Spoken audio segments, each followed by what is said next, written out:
Salut! Je sais pas si t'es comme moi, mais les histoires de disparition, ça m'a toujours bouleversée.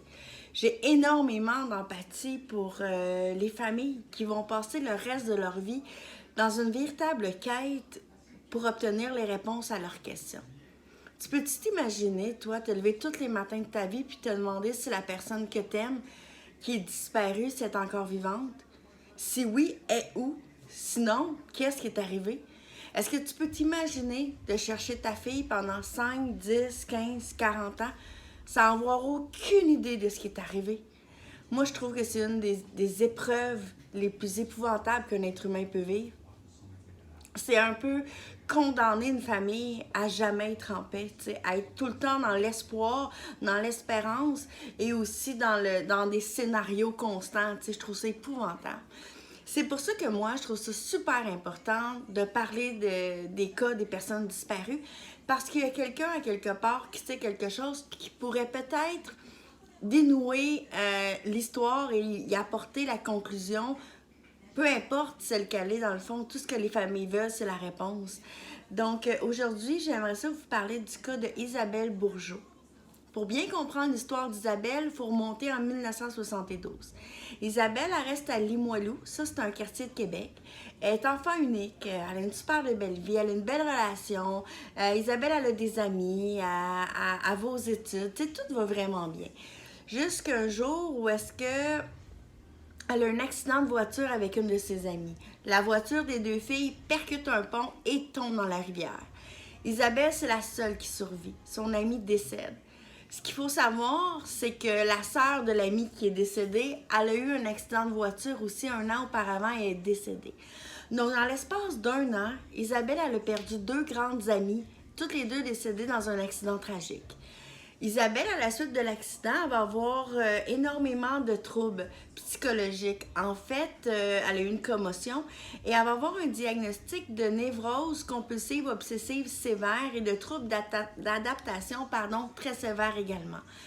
La vie d'Isabelle, elle a complètement bousculé, là. Son père va dire plus tard en entrevue que, instantanément, Isabelle, elle était porteuse d'une énorme souffrance et qu'il va avoir eu un avant et un après. Isabelle, à partir de cette journée-là, mais elle ne va plus à l'école. Elle perd vraiment tous ses repères, elle change. Elle a d'énormes troubles de mémoire aussi, des épisodes là, assez inquiétantes de troubles de mémoire. En fait, Isabelle, elle peut porter 2 robes en même temps, une par-dessus l'autre. En plein été, elle est vue avec des manteaux d'hiver. Des fois, elle a des discours complètement incohérents. Et Isabelle est internée en 1978 à l'Institut Robert Giffard de Québec. Et en 1980, Isabelle est comme juste mise dehors de l'Institut. Ce qu'il faut savoir rapidement, là, c'est que quelques décennies avant, sous le règne de Maurice Duplessis, il y a eu une institutionnalisation. J'ai manqué le mot, mais vite, là, on dirait que je l'ai eu. En fait, le gouvernement fédéral donnait de l'argent au provincial pour ces hôpitaux qui avaient une connotation ou une vocation psychiatrique. Fait que ce que Maurice Duplessis a décidé de faire, lui, c'est de centraliser toutes les institutions en institutions psychiatriques, en fait. Tu sais, dans le fond, il a transféré des orphelins avec des gens qui avaient des problèmes psychiatriques. Il y en a qui avaient besoin de séjours à l'hôpital, mais tu sais, facilement, plus qu'on remplissait des hôpitaux psychiatriques et plus que le gouvernement avait de l'argent dans le fond. Fait que ça, ce que ça a fait, c'est que ça a eu des conséquences catastrophiques sur une multitude de gens. C'est une génération au complet qui a été complètement détruite, en fait. Il y a des gens qui ont perdu leur autonomie, qui ont perdu leur histoire de vie aussi, parce que quand tu es placé orphelin dans des hôpitaux psychiatriques et que tu y restes jusqu'à tes 40, 50 ans, à un moment donné, ça laisse des séquelles. Il y a des gens qui sont devenus véritablement là, malades psychiatriquement, puis à la base ne l'étaient pas. Donc, en 1980, le ministre, donc, quelques décennies après Maurice Duplessis, le ministre Robert Giffard, lui, il décide de faire tout le contraire. Là, la population est au courant là, qu'il y a beaucoup trop de personnes internées contre leur gré, internées puis qui ne devraient pas. Fait que lui, il fait une mesure contraire puis il dit « OK, ça y est, Là, le gouvernement, vous avez comme le mandat de vider toutes les hôpitaux psychiatriques, tu sais, le plus possible. Donc, et d'apporter une autonomie à ces gens-là, tu sais, qui développent une autonomie. Fait que ça, ce que ça a fait, ben, ça a fait exactement le contraire. Il y a des gens qui auraient dû rester en hôpital psychiatrique qui ont été laissés à eux-mêmes, qui ont été privés de soins, tu sais. Fait que c'est complètement absurde. Tu sais, pendant des années, on a privé des gens de leur autonomie de pensée, d'action. On les a... Ils étaient même sur la tutelle de l'État, là. Ces gens-là n'avaient plus aucun droit, là. Tu sais, même pas un droit de parole, là. Et du jour au lendemain, ben, c'est comme... Débrouillez-vous et apprenez à vivre, tu sais. Donc, Isabelle a fait partie des gens qui ont été obligés de quitter l'hôpital psychiatrique en 1980. Ça faisait 2 ans qu'elle y était, tu sais, elle suivait des programmes puis tout ça. Donc, pendant les 3 années qui ont suivi sa libération d'hôpital psychiatrique, en fait, elle vivait chez ses parents. Puis là, Isabelle, bien évidemment, elle ne pouvait plus travailler. Donc, elle était sur l'aide sociale, mais elle faisait du bénévolat dans un organisme pour sans-abri à Québec. Elle avait quand même sa petite vie, même si c'était super pas facile pour elle, là, puis même si c'était comme plus la même personne qu'avant 1972. En 1983, ça fait 3 ans qu'Isabelle est plus en institut psychiatrique et ses parents, dans cette optique-là d'autonomie, décident d'y louer un petit appartement pas loin de chez eux, tu sais, pour y apprendre justement à être autonome, puis avoir ses petites choses. Puis, tu sais, elle était quand même rendue à 32 ans. Non, à l'époque, l'appartement, elle avait 30 ans, donc, tu sais, c'était une bonne chose. Et 2 ans plus tard, en 1985, le 6 novembre 1985, le propriétaire d'Isabelle appelle le père d'Isabelle et lui dit « Écoute, ta fille, elle n'a pas payé son loyer, là, on est rendu 6 novembre, moi, je veux mon argent. » Et puis là, le père, il dit « OK, on va régler ça. » Puis là, il raccroche, puis il trouve pas ça normal qu'Isabelle, jusqu'à là, payait son loyer, puis ça allait bien, tu sais. Donc, parce qu'en fait, c'est lui qui donnait l'argent à Isabelle, puis Isabelle a payé le propriétaire. Donc, ses parents se rendent chez Isabelle. La porte est barrée à clé, donc le père prend sa clé et rentre. Et là, à un moment donné, quand il rentre, l'appartement, c'est un véritable bordel. C'est pas un bordel, il y a eu une bataille ici, il y a eu un acte criminel. C'est plus un bordel genre, what? Tu sais, la personne qui restait là n'allait vraiment pas bien, là, tu sais, elle n'a pas pris soin des lieux, puis tu sais, c'est comme, aïe, c'était vraiment dégueulasse, là.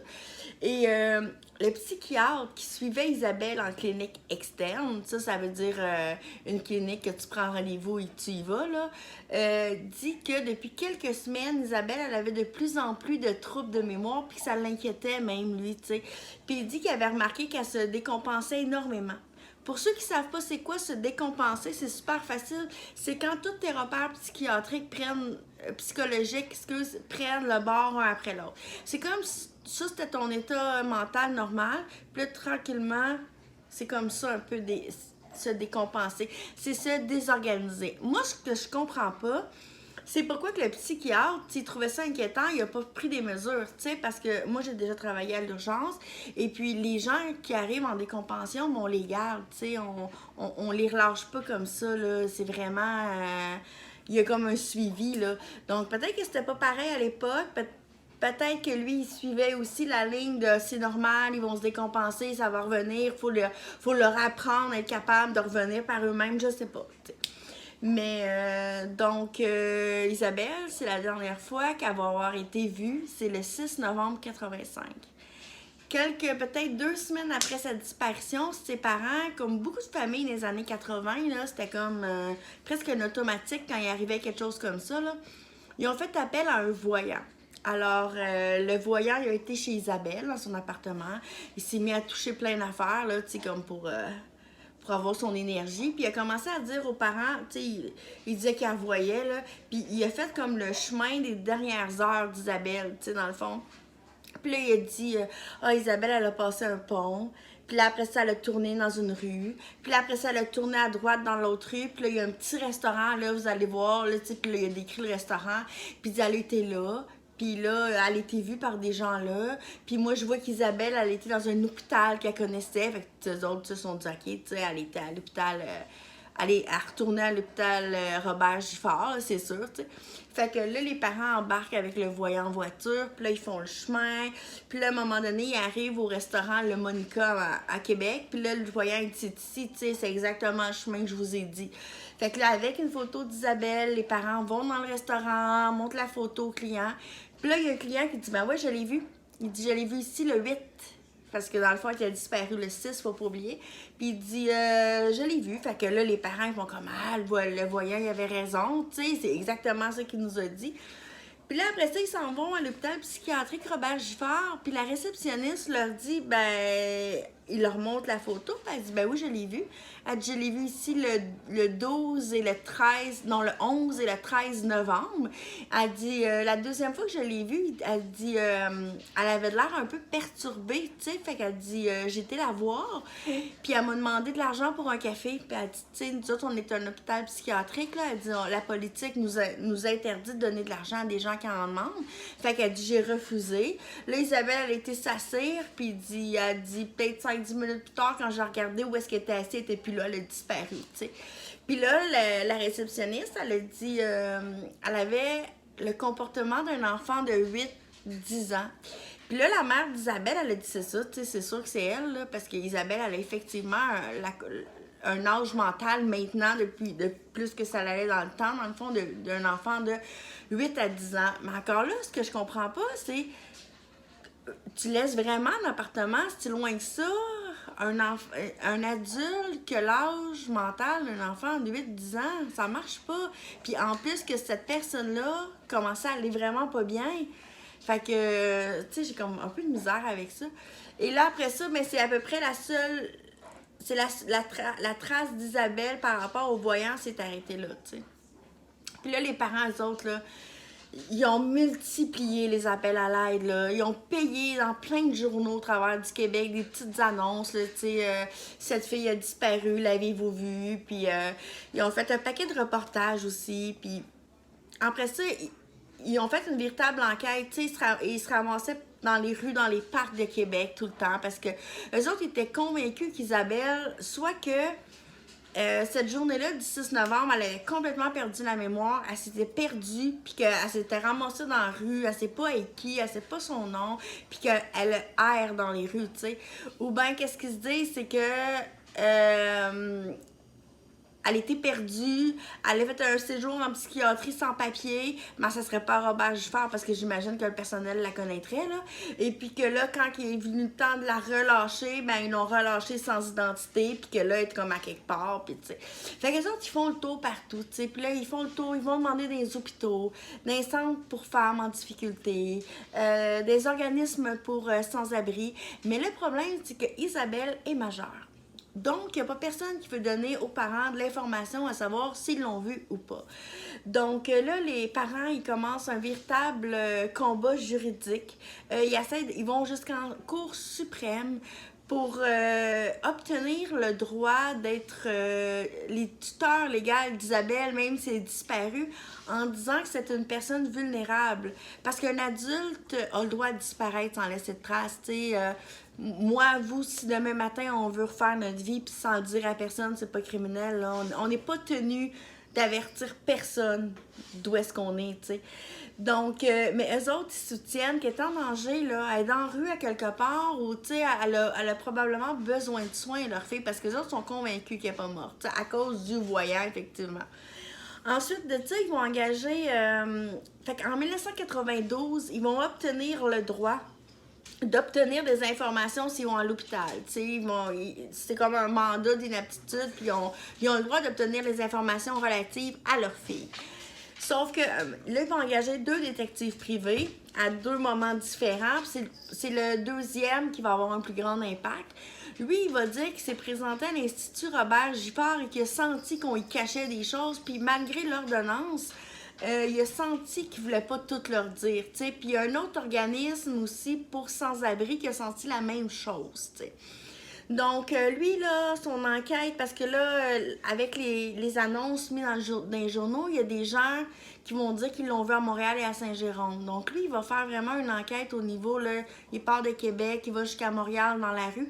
Parce que l'information première qui arrive de partout, c'est qu'Isabelle, elle a été vue dans la rue à Montréal, tu sais.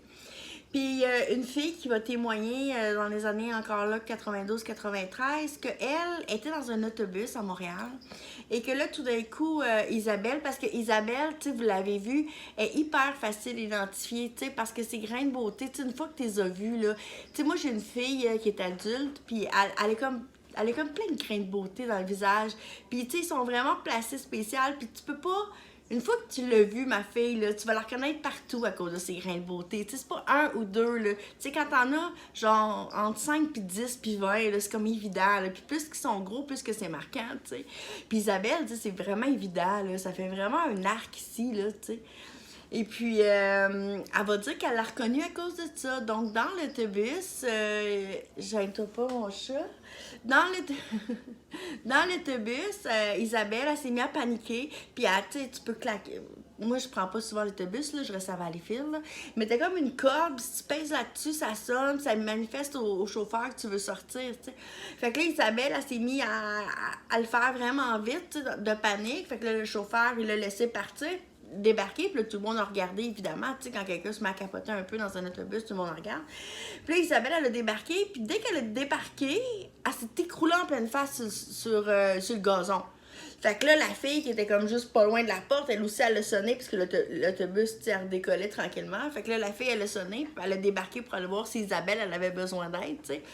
Puis là, Isabelle, elle a dit « Ah oh, ouais, je suis correcte. Moi, je suis correcte, mais les forces du mal qui me suivent, eux autres, sont pas correctes, tu sais. Mais moi, je suis correcte, mais tu sais, le démon, il peut te suivre quand même, puis il peut pas bien aller, même si toi, tu vas bien, tu sais. » Fait que là, la fille, elle fait comme « Ah, OK, elle va pas bien. » Puis là, fait que quand elle a vu, elle, c'est plus tard, là, mettons, quand elle a vu l'annonce dans le journal, un autre des annonces que les parents ont mis, mais là, elle a contacté en disant « Moi, je l'ai vue, cette fille-là, là, tu sais, en plus, je trouve qu'elle parlait comme un enfant, elle avait l'air, elle avait pas de l'air super bien, tu sais. » Fait que la psychose, ça peut être une raison aussi, tu sais, est-ce que Isabelle est tombée en état psychotique depuis tout ce temps-là, parce que si t'es sûr que si tu retournes chez vous, il y a des démons, ça peut expliquer que tu te ramasses de Québec à Montréal, tu sais, parce que plus loin que tu vas aller, plus loin que tu as des chances de semer ces démons-là à quelque part, là, tu sais. Donc, ça se pourrait, là. Donc, c'est ça. Puis là, un peu avant, il y a aussi une travailleuse sociale, mais une travailleuse de rue, qui a dit qu'elle connaissait Isabelle là, des années 80, OK? Puis, à un moment donné, elle est tombée face à face dans la rue à Québec. Puis là, elle était super surprise de la revoir, tu sais, parce que ça faisait au moins déjà, mettons, 6 ans qu'elle était disparue. Puis là, elle était aussi très surprise de voir à quel point qu'Isabelle était maganée, tu sais, était amochée, était mal en point. Puis là, Isabelle, elle avait le discours d'une petite fille, tu sais, fait que la travailleuse sociale de rue, elle a essayé d'avoir une petite discussion avec elle, mais elle a bien vu, tu sais, que bon, ça va pas super bien. Mais elle s'est dit dans sa tête, elle savait qu'Isabelle était portée disparue depuis longtemps, mais dans sa tête, elle avait été retrouvée depuis longtemps, tu sais. Fait que c'est comme quand elle a vu une annonce dans le journal aussi, plusieurs mois plus tard, qu'elle a fait comme hey, moi je l'ai vue à Québec, je l'ai revue, puis je suis sûre que c'est elle, je la connais. Mais là encore là, moi ce que je me dis, c'est que, OK, même si tu penses qu'elle est à retrouver, là, t'arrives au bureau, là, tu le dis à quelqu'un, hey, c'est sur qui je suis tombée, surtout quand ça fait comme des années que tu l'as pas vu, tu sais. T'en parles, là. J'ai de la misère à croire ça. Fait que là, tu sais, moi, ce témoignage-là, j'y accorde quand même une certaine crédibilité parce qu'elle, elle connaissait Isabelle, hein? Et puis quand on connaît quelqu'un ou qu'on l'a côtoyé, même si on la revoit comme 15-20 ans plus tard, 5-10 ans, on la reconnaît, là. Puis encore là, je vous dis, tu sais, Isabelle, avec ses grains de beauté, c'est assez évident, là. Et les parents d'Isabelle ont passé le reste de leur vie à la chercher, là. Ces deux personnes-là avaient juste Isabelle dans la vie, là. Tu sais, ils savaient eux-mêmes, là, tu sais, comme couple, mais il y avait juste leur fille, là. Puis son père, là, c'était tellement triste dans une entrevue qu'il a donnée à ADR. Je sais pas si vous connaissez ça, ADR, mais c'est comme un post web, là, où vous connaissez sûrement l'excellente journaliste Monique Néron. sais, là, aujourd'hui, elle a fait des documentaires vraiment hot, là, à gros budget, là, puis c'est une journaliste d'enquête. Puis il y a aussi, j'ai vu dans le générique qu'il y avait aussi Elisabeth Laplante. Mais Elisabeth Laplante aussi, tu sais, c'est une journaliste d'enquête, elle travaille pour JE. Elle, c'est la fille de Diane Grégoire, en fait, qui a été trouvée morte à Coteau-du-Lac, tu sais. Fait qu'en tout cas, c'est une super bonne équipe, mais c'est comme si les vidéos, ils datent de longtemps avec un moins bon budget, mais, tu sais, la recherche était 40, tu sais, ça reste que ces filles-là sont pleines de talent, là, même ils l'étaient aussi avant. Fait que dans une entrevue accordée à ADR, tu vois le père d'Isabelle, il a tout consigné, le monsieur, tu sais. Il y a comme des cartables pleins, écrits à dactylo, tu sais. Genre, mettons, aujourd'hui, 22 janvier, j'ai été au parc, tel parc. Isabelle était pas là. Aujourd'hui, je me suis présentée à l'Institut Robert Giffard. On n'a pas voulu me donner de réponse. Aujourd'hui, je me suis rendue là. Aujourd'hui, je me suis rendue là. Tu sais, c'est vraiment comme 40 ans, là. 40 ans de démarche d'enquête, là. Puis, tu sais, la dernière fois qu'il a été entendu, là, Monsieur Bourgeot, écoutez ça, là. C'est en 2017. J'ai goût de pleurer, là. C'était en 2017, à une émission spéciale qu'avait fait TVA Nouvelles sur les enfants disparus, dans le fond. Puis, tu sais, il était là, il avait 96 ans, le monsieur. Puis, il était là encore, hey, je vais pleurer. Il était là encore à se déplacer, tu sais. Encore là, à espérer que quelqu'un entende son cri, que ça, tu sais, ça n'a pas d'allure, là, jusqu'à 96 ans, là. Puis j'ai cherché un peu, mais j'ai pas réussi à trouver, tu sais, s'il était décédé ou pas encore, tu sais. Mais tu sais, il a apporté ça dans sa tombe, là. Puis tu sais, du moment où est-ce que lui, il a pas de fils, il a pas... il se passe quoi avec toutes ces recherches? J'espère qu'ils ont légué à une journaliste, là, qui peut... j'espère qu'il a fait quelque chose avec ça, là. Ces deux parents-là, toute leur vie, ils l'ont dédié premièrement à leur fille quand elle était vivante. Ensuite, à essayer d'accompagner leur fille dans son épreuve d'accident, dans sa maladie, dans sa réinsertion, puis tu sais. Puis après ça, elle a cherché. C'est épouvantable. Je peux pas croire, tu sais, ça me fait tellement de peine, là, pour eux autres, là. C'est épouvantable. Aujourd'hui, en 2019, Isabelle, elle aurait 66 ans. Et si elle n'est pas décédée, si elle est décédée, probablement, il y a des très fortes raisons de croire qu'elle serait décédée sans connaître son identité. On pense qu'au fil du temps, Isabelle, ben même peut-être très rapidement après sa disparition, Isabelle, elle a complètement perdu la notion de son identité. Et j'ai tellement de peine. Imaginez-vous cette femme-là, au pire, elle a passé les 40 dernières années à errer dans la rue sans même pas savoir pourquoi elle était là, là. Ou à fuir des démons qui n'existaient pas, là.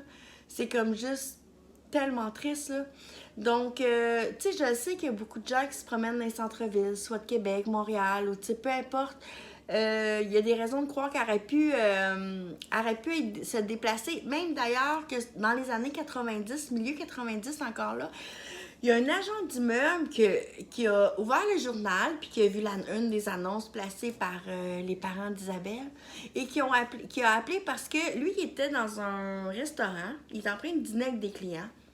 Puis là, tout d'un coup, Isabelle serait rentrée dans le restaurant, puis elle serait mise à parler toute seule, puis parler super fort. Puis là, tu sais, comme le serveur, il a gentiment sorti. Mais lui, il dit, tu sais, c'était vraiment malaisant pour tout le monde. Puis lui, il a dit clairement, là, il a dit, moi, je suis pas quelqu'un de visuel. Moi, je suis quelqu'un d'auditif. Moi, là, mettons que vous cherchez quelqu'un puis il passe devant moi, là, il y a 98% des chances que je vous appelle pas parce que je vais pas le remarquer, je vais pas être sûre que c'est lui parce que j'ai pas de mémoire visuelle. Mais il dit, cette femme-là, il dit, elle m'a tellement marqué quand elle s'est mise à crier, puis son comportement était étrange. Puis tu sais, Dorion, c'est pas si loin que ça de Montréal, mais tu sais, c'est pas à côté non plus, là. C'est Vaudreuil-Dorion, pour vous donner une idée, c'est plus près de chez nous à Valleyfield que de Québec, là, tu sais. Puis il dit... Ces grains de beauté, tout revient tout le temps aux grains de beauté d'Isabelle, tu sais. Ces grains de beauté m'ont vraiment marqué, puis la scène, fait qu'il dit, quand j'ai ouvert le journal, comme mettons dans les jours suivants, là, c'était pas super loin, il dit, ça m'a complètement marqué. Fait qu'il dit, pour que moi, j'appelle pour vous dire que je l'ai vue, ben c'est parce que je suis sûre à 100% que c'était elle. Parce que sinon, je vous aurais jamais appelé. Donc, dans le fond, Isabelle, dans l'entrevue aussi qu'a fait TVA Nouvelle en 2017, puis elle a aussi passé à Dossier Mystère dans les années début 90. Je sais pas si vous vous souvenez là, de Dossier Mystère, là, c'était animé par Jean Coutu. Pas la pharmacie Jean Coutu, là, mais l'homme Jean Coutu, parce qu'il y avait un comédien, là, il y avait une voix, là, c'était un narrateur extraordinaire. Là. Mais ils ont aussi passé à Dossier Mystère, là, et bon, j'ai perdu le fil. Mais, oh ouais, c'est ça, il disait qu'il y avait au moins 20 personnes qui avaient affirmé avoir vu croiser Isabelle. Et ces 20 personnes-là, c'est dans un contexte soit de santé mentale, que ça elle a retenu leur attention parce que tu sais, elle allait vraiment pas bien, ou soit qu'ils l'ont tout simplement croisée ou vue dans la rue. Donc, si jamais ça vous dit quelque chose, tu sais, moi je pense pas que vous pouvez croiser cette femme-là puis qu'elle vous marque pas, là, tu sais, autant par son comportement que par ses propos, que par son comportement un petit peu enfantin et son visage, là, c'est sûr. Là. Donc, soit ça, ou soit si vous connaissez des gens là, qui ont fait des séjours dans la rue, tu sais, ça se peut, mais peut-être partager l'image d'Isabelle, peut-être qu'ils l'ont déjà vue. Et je sais pas si son père est décédé, je vais continuer mes recherches, mais s'il l'est pas, là, ce serait un maudit beau miracle, là, qu'il parte en sachant qu'est-ce qui est arrivé à sa fille, là. Parce qu'imaginez-vous, si c'était vous, puis si c'était votre fille. Qu'on s'en voit bientôt pour une autre histoire de dispersion.